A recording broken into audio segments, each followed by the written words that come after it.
What's up, poker players? Hope you guys have been pulling in some massive pots. Today we are going to look at this update of the 100k challenge balance. You can see that I'm at $1,300 with over $100 worth of combat points and about to hit the next reward level. So a little bit less than 1,500 in the total balance. And now we're going to get into my latest session and the highlights from that. Let's jump into it.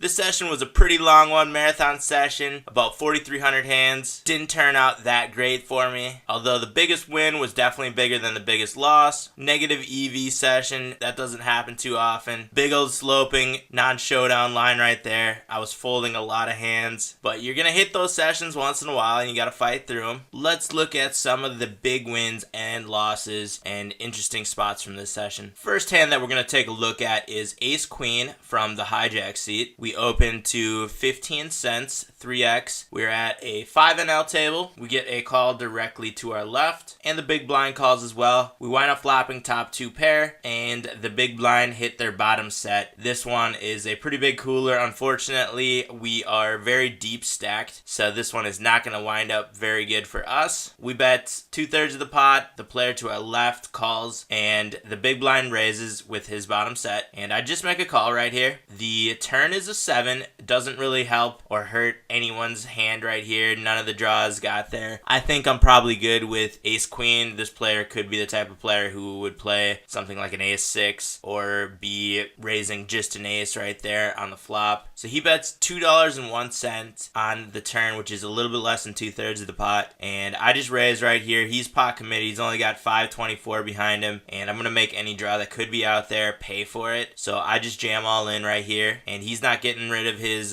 bottom set, so he does make a call, and we had a couple outs going into the river, but we wind up missing them and losing a very large pot right there. That one definitely hurts the win rate. Luckily it was at a 5NL table, so the most that we could lose on that one was about $8.50. Now let's take a look at the biggest win of the session. This one we have pocket sixes. We have an early position under the gun, min raise, and we just make a call with the sixes and the big blind, and just the opposite of the last hand, we wind up hitting a set. It's a middle set, and we lead out, and we get an immediate raise by the player to our left, and a call from the player to his left. So this is pretty scary. I just make a call. I don't want to give away too much info on my hand right now. I think if we raise here, we could possibly get away from hands that could be paying us off, like an ace 10 or a pair that would be over 10s that this player could be raising with on the flop. I just check back the turn, and the player to our left jams all in. I'm going to make this call, and we wind up picking up a very big pot right there. Three-way all in, almost a $60 pot. Next hand we're going to take a look at is on a 5NL table. We have pocket aces in the big blind. Under the gun, limps, and we get a limp from the middle position player. Too nice. And it comes around to us. The dealer button and small blind also call. I'm not going to make this a cheap flop to see being out of position. So I make it 39 cents, and we get two calls to our left. It's $1.27 in the pot, and I bet half pot on the flop with the king high board. Could be some flush draws and possible straight draws that could be playing in this hand as well. And we get a call from the player to our left and the middle position player. Now the board is even more draw heavy. There's 322 in the pot. We only have 415 behind. We are pot committed in this one, so I just jam all in, and we get a call from Too Nice, who wound up having top pair, top kicker. I'm surprised he did not raise ace king pre-flop, but we can see that this player plays a very tight range in his pre-flop raising range. So we could probably put a note on this player that he does not raise with ace king pre-flop, even with a player to his right who just limped as well. He didn't even try to isolate right there. I think this one was my biggest mistake of the night, and I knew it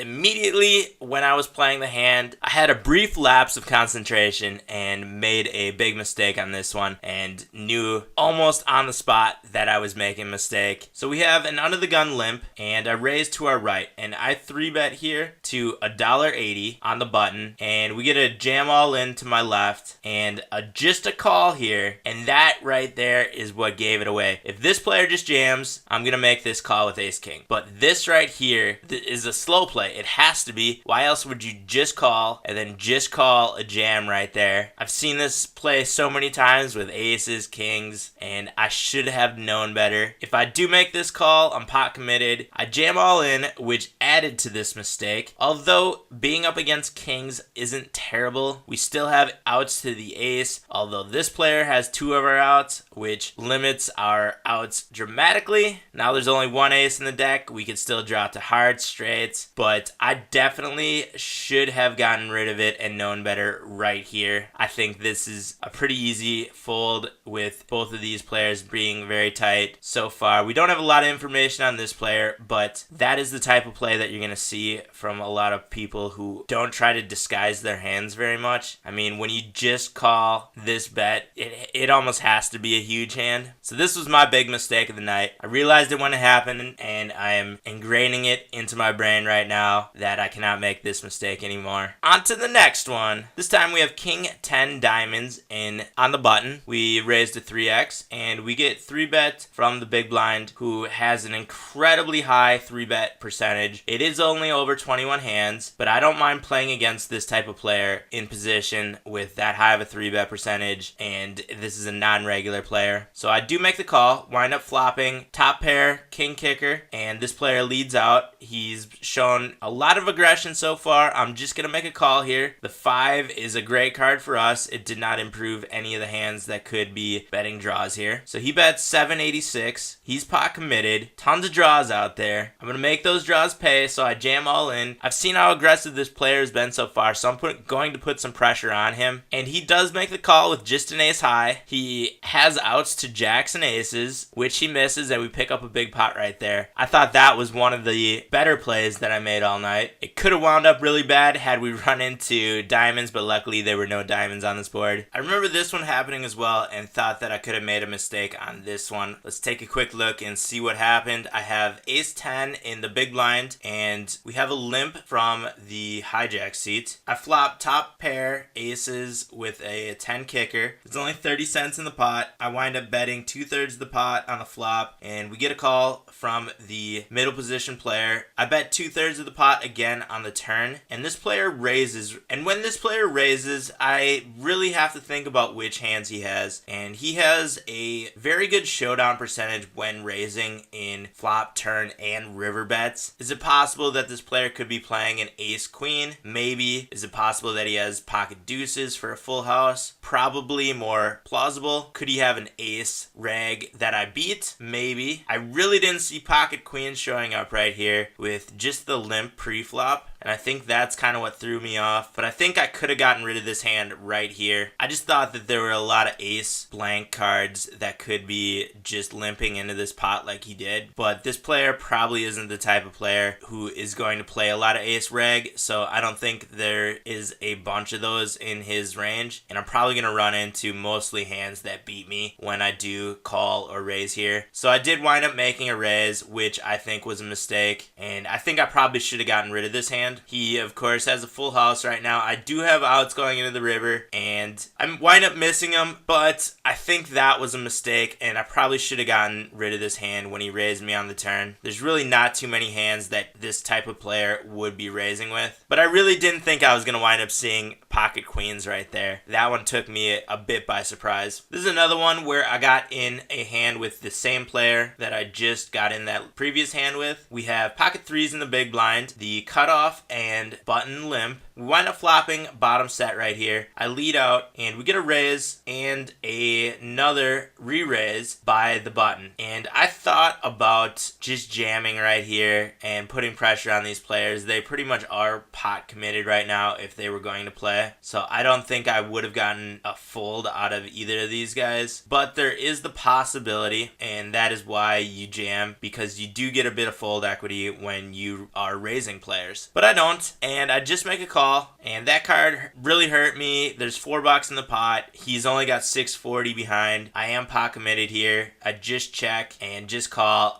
My set has unfortunately turned into showdown value instead of value here. That queen was a pretty tough card. There's a lot of hands that could be raising. You know, there's the possibility of a king jack that made that raise, of a flush draw that made that raise, of a higher set that could have made that raise, as we saw in the last hand. So I'm just check calling this one down. Hopefully I can get to showdown for cheaper than what he has in his stack. He unfortunately goes all in. I'm not going to get rid of this hand, and I do make a call and wind up losing a big pot right there. What do you guys think about this one? Was this a mistake? Should I have jammed all in on the flop? I would love to hear your opinions about this hand. Let me know down in the comments section. Can't end on that one. We got to end on a winning hand. So we're going to go look at this one. We have pocket kings on the gun +2. Open raise to 3x. Folds around to the big blind, who makes a call. Flop is two-tone, 2 10s on the flop. I make it 41 cents to go. This player just makes a call. Third 10 hits, and he leads out. And right here, I have to think that he has a full house. There's a good possibility he has the 9 or a pair less than that. Although this player does have a very tight pre-flop range, but I think any aces would have raised pre-flop, re-raised pre-flop, and that is the only hand that I'm really worried about right here. There's a possibility he has a 10 in his hand. It's a slim possibility, but I think most of his range is going to be made up of pairs that I beat. So I just make a call. There's now 287 in the pot. He's got 525 behind, and he leads out again. And I figure, you know, he has a full house, but I have a higher full house here, and so I jam all in. I don't think he's going to get rid of any pair right there, so I am going to make value from pretty much any pocket pair that this player could have, which is what happens. He had jacks, I had kings, I have a higher full house, win a big pot right there. Head down to the video description for links to America's Card Room as well as Hold'em Manager, which I use every time I play poker. There are also links to my social media following as well as other poker products that I would highly recommend. Make sure you hit that subscribe button if you have not done that yet. Give the video a thumbs up if you like it or you like any of the information in here. Share this video or channel with any of your friends who have interest in poker, who might have interest in these videos as well. And I'll be back very soon with a new video, but until then, I'll see you guys out on the virtual felt.